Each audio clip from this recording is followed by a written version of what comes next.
Target அனைவருக்கும் இனிய வணக்கம். நம்ம இன்னைக்கு என்ன பார்க்க போறோம் அப்படின்னு பாத்தீங்கன்னா, நல்ல தமிழில் எழுத வேண்டுமா அப்படின்னு சொல்லக்கூடிய அக்கி பரந்தாமன் அவர்களுடைய நூல்ல இருந்து நம்ம அடுத்த பார்ட் வீடியோ அப்படின்றத நம்ம இன்னைக்கு பார்க்க போறோம்.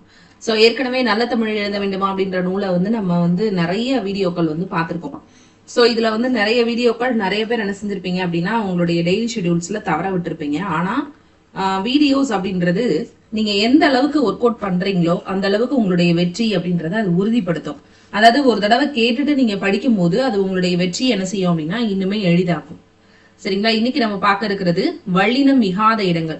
இத்தனை நாள் நம்ம வள்ளினம் மிகும் இடங்கள் பார்த்திருப்போம். சோ அந்த வரிசையில நம்ம இன்னைக்கு பாக்குறது வள்ளினம் மிகாத இடங்கள். வள்ளெழுத்து மிகாமல் வரக்கூடிய இடத்தை வள்ளி மிகாமை அப்படின்னு சொல்றோம். சோ வள்ளெழுத்து மிகுந்து எழுத பயிற்சி பெற்றதும் ஒரு பிரச்சனை இருக்கு. எங்கெல்லாம் வரும்ன்றது தெரியும், எங்கெல்லாம் வரக்கூடாது. உதாரணமா ரோடு நம்ம கிராஸ் பண்ணுவோம், கண்ட இடத்துலதான் ரோடு கிராஸ் பண்ணுவோம். ரைட்டா? சிக்னல் போட்டதுக்கு அப்புறம் தான் ரோட கிராஸ் பண்ணணும் அப்படின்றது நமக்கு தெரியும். ஆனா எந்த இடத்துல கிராஸ் பண்ணணும் நமக்கு தெரியாது. அதை கூட சில பேர் பண்ணாதவங்களா இருப்பாங்க. நம்ம பாதசாரிகள் கடக்கும் இடங்கள் அப்படின்னு சொல்லி என்ன செஞ்சிருப்பாங்கன்னா அந்த கிராசிங் லைன் போட்டிருப்பாங்க, அந்த லைன்ல தான் கிராஸ் பண்ணணும் அப்படின்றது ரூல். ஆனா நம்ம பண்ண மாட்டோம். சோ எங்க பண்ணக்கூடாதுன்றதும் நமக்கு தெரியணும். அதே மாதிரி இப்ப இங்க பாருங்க, கீழே சில எடுத்துக்காட்டுகள் கொடுத்திருக்காங்க. தமிழ்நாடு காங்கிரஸ் இக்கு வருமா? தமிழ்நாடு கூட்டல் காங்கிரஸ், தமிழ்நாட்டு காங்கிரஸ் அப்படின்னு வந்தா இக்கு வரும். தமிழ்நாடு காங்கிரஸ் அப்படின்னு சொல்லும் போது என்ன செய்ய, தன்னோச்சி தமிழ்நாட்டு காங்கிரஸ் அப்படின்னு வந்தா அது சரி. சரிங்களா? சோ அதான் இங்க பாருங்க, சிறிய பெட்டி, அதுக்கப்புறமா பாத்தீங்கன்னா பெரிய பையன், இதெல்லாம் பெயரச்சங்களை குறிக்கக்கூடியது. சிறிய பெட்டி, பெரிய பையன், இதெல்லாம் என்னது அப்படின்னா பெயரச்சங்களை குறித்து வரக்கூடியது. அதே மாதிரி இங்க பாருங்க, முதுபெரும் புலவர், அதாவது முதுமையான ஒரு புலவர். முதுபெரும்ல இப்பு வரக்கூடாது. சரிங்களா? தமிழ் பேசும் பகுதி, இந்த இடத்துல தமிழ் பேசக்கூடிய மாணவர்கள் அதிகமா இருக்காங்க. தமிழ் புத்தகம், தமிழ்நாடு. சோ அந்த இடங்கள் எல்லாம் வல்லினம் வருமா வராதா அப்படிங்கிற விஷயங்களை தான் நம்ம இங்க பார்க்க போறோம்.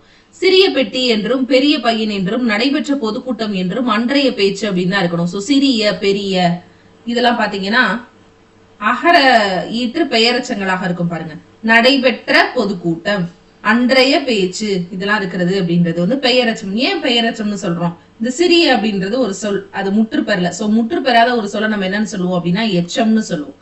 இது எதுல முடிஞ்சிருக்கு? அகரத்துல முடிஞ்சிருக்கு. இத பெட்டின்னு ஒரு பெயர் சொல் நிறைவு செய்யறது எச்சம் அப்படின்னா பெயரச்சம். அதேதான் எல்லாத்துக்கும். சரிங்களா? அன்றைய பேச்சு, அன்றையன்னு சொல்லும் போது அந்த சொல் முற்று பெறல. அப்ப இது என்ன சொல்லுவோம் அப்படின்னா எச்சம்னு சொல்லுவோம். இத பேச்சுன்ற பெயர் சொல் நிறைவு செய்யறதுனால.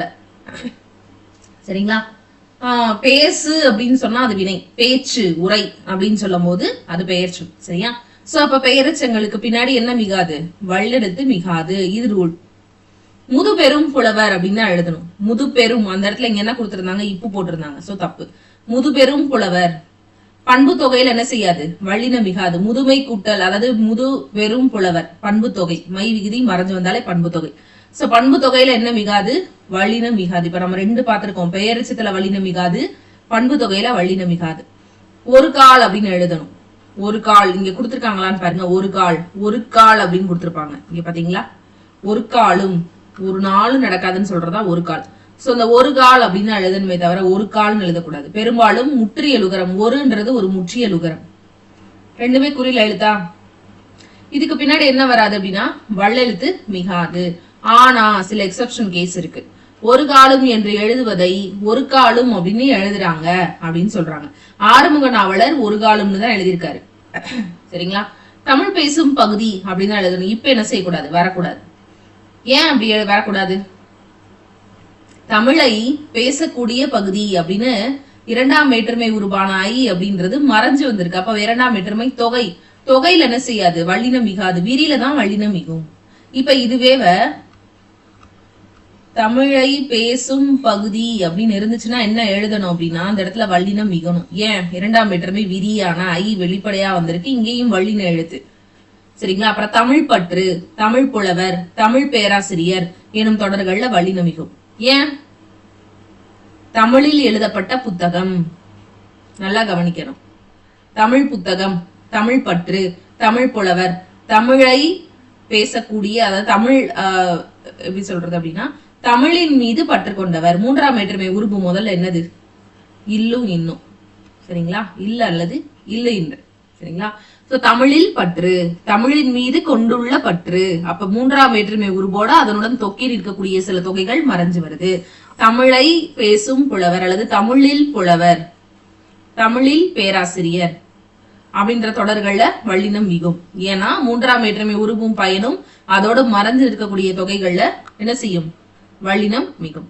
மிக பேசினார் என்றும் மிக்க பேச்சு என்றும் எழுதணும். மிக மிக அப்படின்னா என்ன அர்த்தம் அப்படின்னா, இது ஒரு அகர ஈற்று வினையச்சம். என்ன வினையச்சம்ன்றீங்க? இது அகரத்துலதானே முடிஞ்சிருக்கு மிகன்னு அப்படின்னு பாத்தீங்கன்னா, இங்க வரக்கூடிய சொல் என்ன சொல்? வினைச்சொல். சோ ஒரு சொல் அகரத்துல முடிஞ்சிருக்கா எச்ச சொல்னு மட்டும் பார்க்க கூடாது. அடுத்து வர்றது பெயர் சொல்லா வினைச்சொல்லான்னு பார்க்கணும். இது அகர ஈற்று வினைச்சொல். அகர இகர ஈற்று வினையச்சங்களுக்கு பின்னாடியும் வல்லினம் மிகும். மிக்க அப்படின்னு என்ன அர்த்தம்? மிக்க பேச்சு, நிறைய பேசிவிட்டா இருந்தாலும். பேசுன்றதுக்கும் பேச்சுங்கிறதுக்கு வித்தியாசம் இருக்கு. பேசு அப்படின்றது ஒரு வினைச்சொல், பேச்சு அப்படின்றது ஒரு பெயர் சொல். சோ மிக்க அப்படின்றது அகரத்துல முடிஞ்சிருக்கக்கூடிய ஒரு எச்ச சொல். பேச்சுன்ற பெயர் சொல் வந்து நிறைவு செய்து சோ பெயரச்சம். ரயில்வே தொழிலாளர் என்றிருப்பது தவறு. வல்லெழுத்து மிக கூடாத இடங்கள்ல கீழ் வரக்கூடிய விதிகளால நம்ம தெரிஞ்சுக்கலாம். அது இது எது, அவை இவை எவை, அன்று இன்று என்று, அத்தனை இத்தனை எத்தனை, அவ்வளவு இவ்வளவு எவ்வளவு, அவ்வாறு இவ்வாறு எவ்வாறு, படி ஆறு சேர்ந்து, வரும் வினையச்சங்கள். சரிங்களா? சோ இந்த மாதிரி இருக்கக்கூடிய இடங்கள்ல எல்லாம் என்ன செய்யும் அப்படின்னா வல்லினம் மிகாது. பாருங்க, எழுதும்படி கூறினேன். சரிங்களா? அதே மாதிரி பாருங்க, ஒரு இரு அரு எழு இரண்டு மூன்று நான்கு ஐந்து இந்த இடத்துக்கு பின்னாடியில என்ன செய்யாது?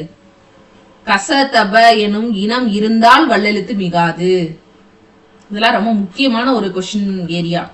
நல்லா படிச்சு வச்சுக்கோங்க. எடுத்துக்காட்டு சொல்றாங்க பாருங்க. அது பெரிது. நீங்க நினைக்கலாம் இது வந்து அதுன்னு முடிஞ்சிருக்குல்ல, அப்ப இது வந்து குற்றிய லுகரம் தானே அப்படின்றது. குசுடுத்து புருள முடிஞ்சா குற்றிய லுகரம் தான். ஆனா ஒரு குற்றிய லுகரம்ன்றத எதை முடிவு செய்யும்? அதுக்கு முன்னாடி இருக்கக்கூடிய எழுத்து முடிவு செய்யும். இப்ப இது ரெண்டுமே குறி எழுத்து, இதானே சொல்லுவோம் முற்றிய லுகரம். முற்றிய லுகரத்துல வல்லினம் மிகுமா? மிகாது. இங்க வல்லினமே வந்தாலும் மிகாது. சரியா? அதே மாதிரிதான் இது சிறிது எது கொடிது. அதே மாதிரிங்க, அவை போயின. இங்க இரண்டாம் வேற்றுமை விரி வெளிப்படையா வந்திருக்கு. இங்கேயும் வல்லின எழுத்து தானே அப்படின்னு நம்ம போடக்கூடாது, இப்ப போடக்கூடாது. சரிங்களா? ஏன்னா இது ஒரு ரூல். அவை இவை எவை, அன்று இன்று என்று, அத்தனை செடிகள், இத்தனை பலகைகள். இங்கேயும் இரண்டாம் வேற்றுமை விரி வந்திருக்கு, இங்க வல்லினம் வந்திருக்கு, நீ இப்ப போடக்கூடாது. அத்தனை இத்தனை, அவ்வளவு இவ்வளவு, அவ்வாறு கூறினார், இவ்வாறு சொன்னார், எவ்வாறு தந்தார், இந்த மாதிரி வார்த்தைகளுக்கு முன்னாடி எல்லாம் வல்லினம் மிக கூடாது. அதே மாதிரி ஒரு பொருள் ரெண்டு தடவை, அறுதொழில் எழுகடல். ஒரு பொருள் இரு தடவை, அறுதொழில் எழுகடல். இரண்டு தூண்கள், மூன்று குழந்தை, நான்கு கால்கள், 9 பூட்டுகள். நீ போ. இந்த மாதிரியான சில விஷயங்களுக்கு முன்னாடிலாம் வல்லினம் மிக கூடாது. பல செடிகள், சில கொடிகள். அத்துணை பெரிது, இத்துணை சிறிது, எத்துணை, இந்த மாதிரி சொற்களுக்கு பின்னாடி வல்லெழுத்து மிகுந்து வரும். ஆனா அத்துணைக்கு பின்னாடி வல்லினம் மிகும், அத்தனைக்கு பின்னாடி வல்லினம் மிகாது. இது ஒரு டிஃபரன்ஷியேட். அத்துணைக்கு பின்னாடி என்ன மிகும்? வல்லினம் மிகும். அத்தனைக்கு பின்னாடி என்ன மிகாது? வல்லினம் மிகாது. இது நம்ம டெஸ்ட் சீரிஸ்ல சேர்ந்திருக்கக்கூடிய மாணவர்களுக்கு எந்த பிரச்சனையும் கிடையாது. இது மாதிரியான எல்லா கேள்விகளுமே உங்களுக்கு டெஸ்ட் சீரிஸ்ல இடம் பெற்றிருக்கும். சோ அதுவே உங்களுக்கு ஒரு பெரிய பிராக்டிஸா இருக்கும். சரிங்களா? சோ அதுக்கப்புறமா வந்து பாத்தீங்கன்னா அத்தனை இத்தனை இதுக்கு பின்னாடி வல்லினம் மிகாது அப்படின்னு கொடுத்திருக்காங்க. அடுத்து ஒடு ஓடு எனும் மூன்றாம் வேற்றுமை உறுப்புகளின் பின்னும், இருந்து நின்று எனும் ஐந்தாம் வேற்றுமை உறுப்புகளின் பின்னும், அது உடைய அ எனும் ஆறாம் வேற்றுமை உறுப்புகளின் பின்னும் வல்லெழுத்து மிகாது. தம்பியோடு பேசினார். ஆளான் ஒடு ஓடு எத்தனாவது வேற்றுமை உறுப்பு? இப்பதான் பார்த்தோம். சரிங்களா? இரண்டாம் வேற்றுமை உறுப்பு ஐ, மூன்றாம் வேற்றுமை உறுப்பு ஆள் ஆண். இது மட்டும் தான் நமக்கு தெரியும். ஆனா ஒடு ஓடும் சேர்ந்து இருக்கணும். இதுக்கு பின்னாடில என்ன செய்யாது அப்படின்னு பாத்தீங்கன்னா வல்லெழுத்து மிகாது. தம்பியோடு பேசினார், பொன்னனோடு போனார். அப்ப ஓடுன்னு வந்தா மிகாது. அதே மாதிரி வீட்டில் இருந்து கொடு, கடையிலிருந்து வாங்கு, மலையிலிருந்து கழிந்த, இந்த மாதிரி இருந்து இன்று இந்த வார்த்தைகள்லாம் ஐந்தாம் வேற்றுமை உறுப்புகளுக்கு பின்னாடி வல்லினம் மிகாது. இல்லு இன்னு இதுக்கு பின்னாடி வல்லினம் மிகாது.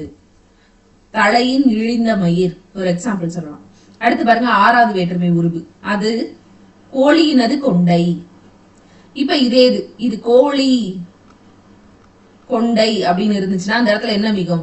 வல்லினம் மிகும். ஏன்? ஆறாம் வேற்றுமை உருவான கோழியின் அது அப்படின்னு சொல்லக்கூடிய அது மறைஞ்சு வந்திருக்கு. அப்ப தொகையில என்ன செய்யும்? ஆறாம் வேற்றுமை தொகையில வல்லினம் மிகும், விரியில வல்லினம் மிகாது. தம்பியினுடைய சட்டை. சரிங்களா? இந்த உடைய அப்படின்றதும் 6ஆம் வேற்றுமை உருவோட ஒரு சொல்லுருவு தான்.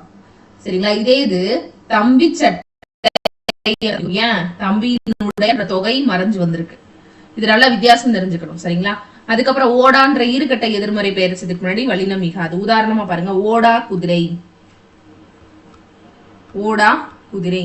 ஓடா அப்படின்றது என்னது? ஒரு எதிர்மறை. ஓடும்னா நேர்மறை, ஓடாதுன்னா எதிர்மறை. குதிரைன்றது ஒரு பெயர் சொல். சோ இந்த ஒரு எச்சத்தை ஒரு பெயர் சொல் நிறைவு செய்யும் போது அது பெயரச்சம். பெயரச்சத்துல வல்லினம் மிகும். சரிங்களா? பெயரச்சத்துல வல்லினம் மிகும். சோ இது ரொம்ப முக்கியமான ஒரு ஸ்டேட்மெண்ட். இது ரொம்ப முக்கியமான ஒரு ஸ்டேட்மெண்ட். அடுத்து இப்ப ஆனா இங்க என்ன கொடுத்திருக்காங்கன்னா, ஓடிய குதிரை எனும் தொடர்ல ஓடிய அப்படின்றது ஒரு பெயரச்சம். ஈறுகட்டை எதிர்மறை பெயரச்சத்துல வல்லினம் மிகும். ஆனா பெயரச்சத்துல என்ன செய்யாது? வல்லினம் மிகாது. ஓடிய ஒரு எச்ச சொல்லாத குதிரைன்ற பெயர் சொல் நிறைவு செய்ததுன்னா அது பெயரச்சம். பெயரச்சத்துல வல்லினம் மிகாது. பெரிய பெட்டி, சிறிய குதிரை, நல்ல பாம்பு, நல்ல குழந்தை, இங்கெல்லாம். அடுத்து பாருங்க, கூப்பிடுகின்ற விழிப்பெயர் மரியாதையாக தமிழ் பண்பாட்டுக்கு உரிய முறையில் சொல்லும் வியங்கோல் வினைமுற்று. இதுக்கு பின்னாடில வல்லினம் மிகா. தம்பி வா, போ, கண்ணா வா அப்படிலாம் கூப்பிடுற விழிக்கு பின்னாடி வல்லினம் மிகாது. வாழிய பெரியோய், வேள்க கொடுமை, வியங்கோல் வினைமுற்று. க இயர்ல முடிஞ்சுன்னா வியங்கோல் வினைமுற்று அப்படின்னு நம்ம படிச்சிருப்போம்.